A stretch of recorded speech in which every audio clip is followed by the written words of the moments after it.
Ladies and gentlemen, welcome back. I am Paul, U.S. Army combat veteran, and today we're going to be taking a look at some video from Ukraine forces operating in Donetsk, taking out a Russian tank column, and I'm going to break down why this is looking like bad news for the Russian war effort in the East. So stick around. But before we crack into it, guys, hit subscribe. I really have this dream of getting to 100K subs. We're pretty close. I would love to get that silver plaque, and it doesn't cost you anything, and it doesn't mean you're going to see every one of my videos.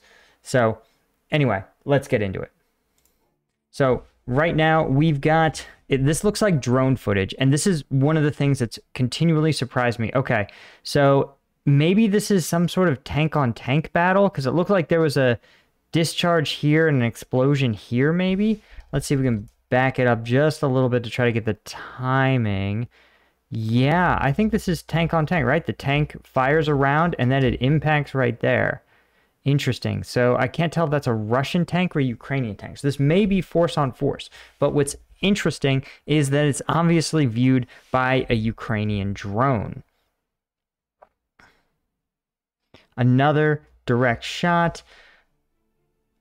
And there we go, even another. So again, I suspect that this might be tanks supported by artillery that are doing this operation, right? We saw one tank engage what looked like another armored vehicle of some kind, so I imagine it was a Ukrainian tank.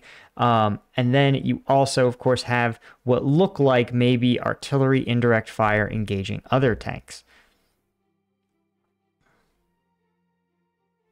Okay, we have another armored column. Just doesn't look like it's any sort of significant combat posture. But it looks like there's two static vehicles here and several more up here. So maybe these are mine clearers or something. Okay, it looks like they're grouping up. And again, this looks like...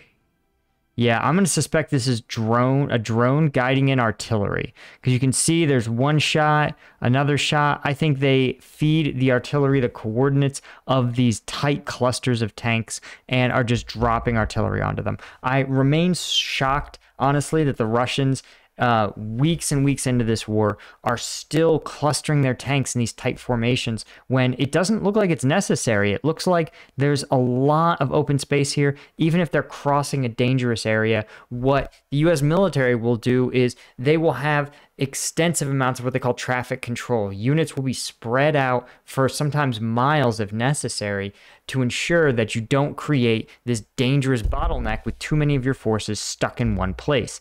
As we've seen in other videos and in other footage, the Russians are notoriously bad about this. Yep, more artillery just pounding away at this column. It seems like they're very canalized. It looks like this is a well-worn trail or path for these vehicles to go. So I suspect that the Ukrainians, this is probably not the first time they have seen these tanks pass through this way, or that they've anticipated the tanks are going to come this way, simply because there may not be that many roads that they can pass to get to where they need to go.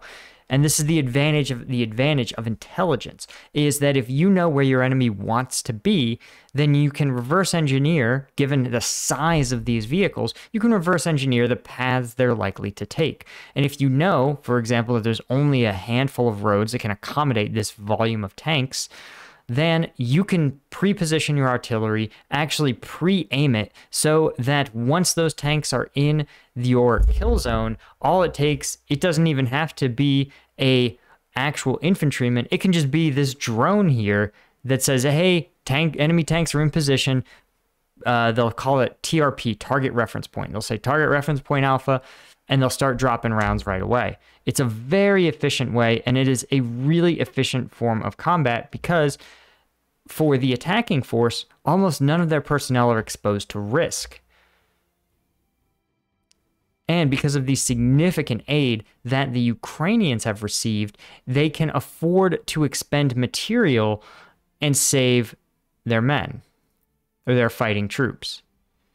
Yep, so there is a tank. You can see, look, a whole column of tanks looks like they've turned around and left. Always fascinating to see that their norm is just to turn around and leave. Okay, and now it looks like these look like destroyed tanks. These may be friendly tanks who are attempting to recover them, or maybe the crew. This could also be tanks in some sort of crew defensive position, but this just looks like an artillery crater.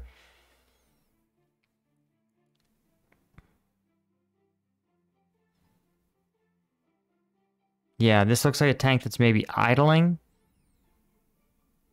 And yep, another tank in what looks like a defensive position. And 3 other tanks just right next to each other. This one looks like it's probably taken some damage. The other 2 may or may not be intact. I don't really see any crew.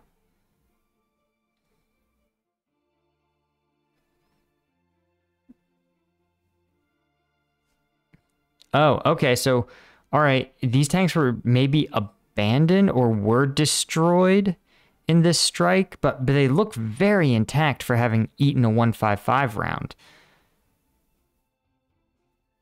This is fascinating. I wonder if it's just... Oh, okay. It looks like they destroyed the tread and sort of crippled the tank.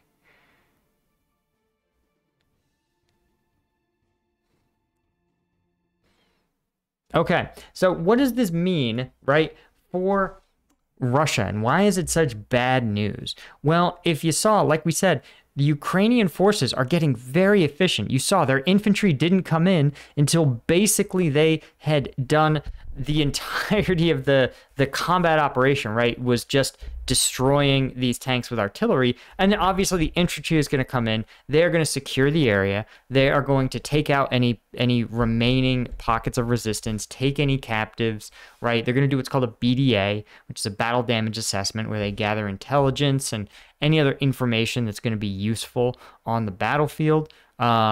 Ukrainians may officially be taking supplies still from the Russians. But what this really shows to me is that the Ukrainian forces are getting better and better and better. This is what sometimes in military parlance is called, well, the Russians are experiencing, is a death spiral. And you've seen it where they've lost a large number of their leadership, their senior officers. But they're also losing experienced tankers, right? And when you take a lot of casualties, there's 2 sorts of people, right, that can be killed. You have junior conscripts who will never see enough combat to become an experienced tank crew, right? They just never make it. They never spend enough time in action to get really good, right? To learn the ins and outs of the enemy's tactics and how to operate. Or you have people who have survived that long, but eventually their number comes up and they too are killed. The result is that you have very few forces who have the experience and savvy to pass on that information to other junior troops, right? This is the trope about Vietnam, where a new private arrives and a senior NCO who's near the end of his tour takes him under his wing and shows him how to survive.